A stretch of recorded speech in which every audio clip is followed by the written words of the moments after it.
आज जो है वो राष्ट्रीय बजरंग दल जो है वो प्रदर्शन कर रहा है। पुलिस और बजरंग दल के कार्यकर्ताओं के बीच में जो है वो झड़प हो रही है। झड़प जो है वो आपको दिख रही है, लेकिन आज जो है वो भी सड़कों पर आना चाहते हैं, लेकिन पुलिस जो है वो सिचुएशन को कंट्रोल में रखना चाहती है ताकि लॉ एंड ऑर्डर की सिचुएशन जो है मेंटेन रहे। वहीं आज जय श्री राम के नारे जो है वो राष्ट्रीय बजरंग दल की ओर से लगाए जा रहे हैं और भद्रवाह में जो उनकी मूर्तियों को, मंदिर की मूर्तियों को खंडित किया गया था, उनके बारे में भी जो आज रोष व्यक्त किया जा रहा है। लेकिन पुलिस जो है वो उन्हें सड़क पर आगे बढ़ने से रोक रही है और पुलिस आप देख रहे हैं कि भारी भरकम पुलिस जो है वो भी उनके साथ साथ जो है वो आगे बढ़ रही है। लेकिन उनका कहना सिर्फ एक ही बात है कि हिंदुओं की आस्था के साथ खिलवाड़ हो रहा है और लगातार सरकारें जो है वो मौन धारण किए हुए हैं। और क्योंकि जिस तरह से ये सरकार जो है वो कहती है कि सबके बारे में सोचा जाएगा, लेकिन यहाँ पर जो है वो किसी को भी अरेस्ट नहीं किया गया अभी तक। जो उनकी मूर्तियों को जो है खंडित किया गया था, चाहे जो भी उनके मजहब के। सामने की जो तस्वीरें हैं ये आप देख रहे हैं कि आज जो है वो जय श्री राम के नारे जो है वो राष्ट्रीय बजरंग दल जो है वो जम्मू के बस स्टैंड में लगा रहा है। और माहौल जिस तरह से अगर बात करते हैं, यहाँ पर जो है गुस्सा भी उनमें दिख रहा है क्योंकि उनके स्टेचूज को जो है वो वेंडलाइज किया गया था, उन्हें जो है वो खंडित किया गया था। यहाँ पर जिस तरह से भद्रवाह के इंसिडेंट की बात करते हैं और उसके बाद जो है आज इनका बस स्टैंड में जो है ये गुस्सा है और जो ये उग्र प्रदर्शन जो है यहाँ पर हो रहा है। तो चलिए जिस तरह से अगर बात करते हैं तो बात करते हैं यहाँ पर जिस तरह से राकेश बजरंगी जी हैं वो प्रोटेस्ट को जो है वो लीड कर रहे हैं, तो उनसे वो बात करने की कोशिश भी करते हैं। क्योंकि राकेश जी, मैं सिर्फ आपसे एक ही बात यहाँ पर जानना चाहूंगी, आपको नहीं लगता कि कहीं ना कहीं कोई ऐसी साजिश है जिससे जो है ये सब माहौल खराब हो रहा है?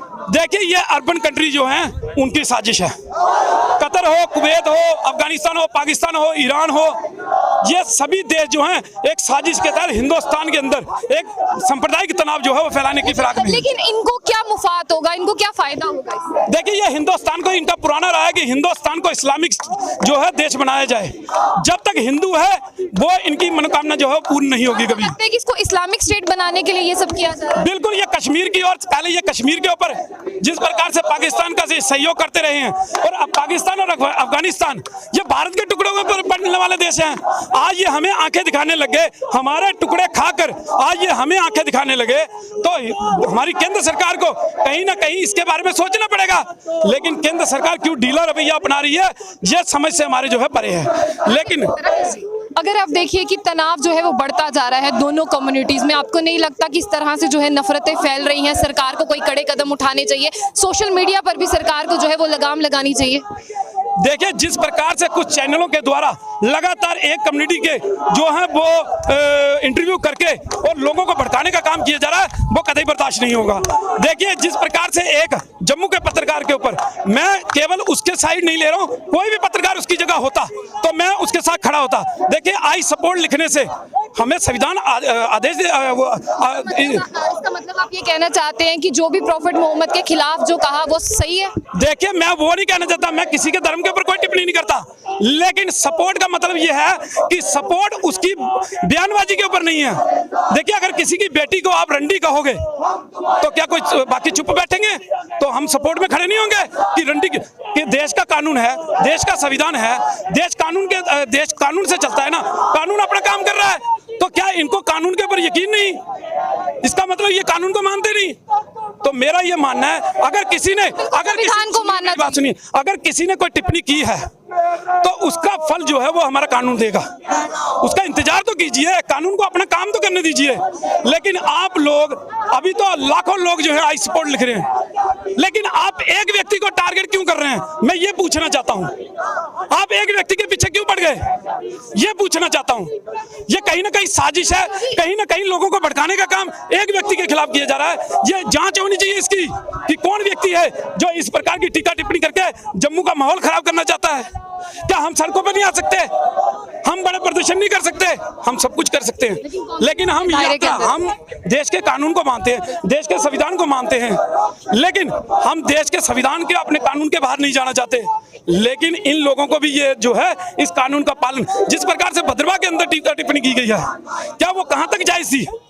हिंदू समाज कब तक इस प्रकार से चुपचाप बैठा रहेगा? जिस प्रकार से 3-4 महीने पहले रजौरी के अंदर जो मौलवी ने एक ने मस्जिद के अंदर से जो उसने टीका टिप्पणी की, क्या आज तक वो मौलवी अरेस्ट हुआ? नहीं हुआ।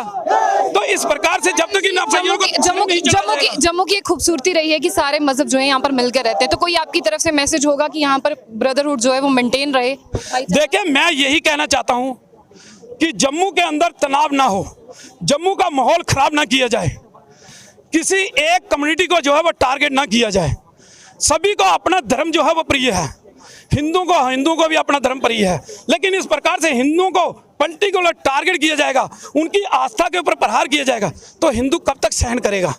तो इसलिए हम कानून के दायरे में काम करना चाहते हैं और कानून के दायरे में हम एप्लीकेशनें भी देते हैं। जो लोग इसके ऊपर टीका टिप्पणी करते हैं, हम उसकी कार्रवाई के लिए एप्लीकेशनें देते हैं। तो इन लोगों को भी इस प्रकार से एप्लीकेशनें देकर शांति प्रिय तरीके से कानून के दायरे में काम करना चाहिए। इस प्रकार से जो है हुल्लड़ मचाने से कुछ नहीं मिलेगा, उल्टा क्लैश बढ़ेगा और माहौल खराब होगा। मैं ये लोगों से साफ तौर पर आपने देखा कि यहाँ पर भी जो है द क्रक्स पार्ट यही निकल कर आता है कि आप लोगों को जो है वो ब्रदरहुड मेंटेन करने की ओर ध्यान देना चाहिए। और अगर जम्मू कश्मीर की बात करते हैं तो पुराना इतिहास रहा है जहाँ शेर और बकरी ने जो है इकट्ठे पानी पिया है, उसी तरह से हिंदू मुसलमान सिख ईसाई जो है वो यहाँ पर इकट्ठे रहते हैं। तो आपको यही कोशिश करनी चाहिए, ज्यादा से ज्यादा जो है आपको भाईचारा बढ़ाने की ओर ध्यान देना चाहिए और इस तरह की जो हेट स्पीच है वो कम करनी चाहिए, ताकि नफरतों का सिलसिला जो है वो ज्यादा से ज्यादा जो है जारी ना रहे।